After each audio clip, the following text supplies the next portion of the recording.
Të dhënat nga Instat për 5 mujorin e parë të vitit aktual tregojnë një zgjerim të eksporteve shqiptare drejt vendeve të rajonit, Kinës dhe Shteteve të Bashkuara, ndërsa Italia dhe Spanja kanë shënuar rënje të ndjeshme.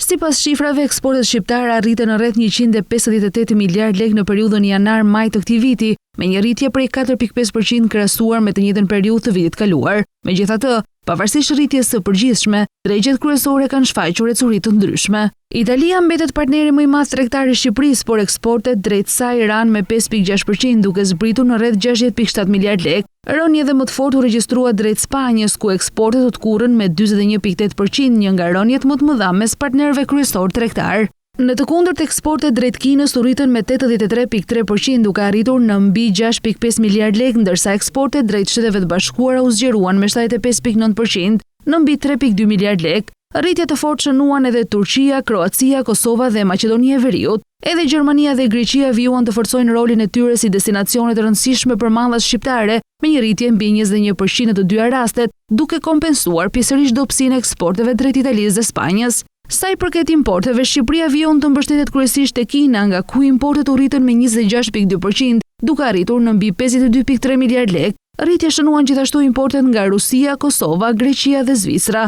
Nga ana tjetër, importet nga Italia, partneri më i madh tregtar i vendit, ranë lehtë me 0.7% për gjatë 5 mujorit, ndërsa tkurrja u regjistrua edhe për Gjermaninë, Turqinë, Maqedoninë e Veriut, Spanjën dhe Ukrainën.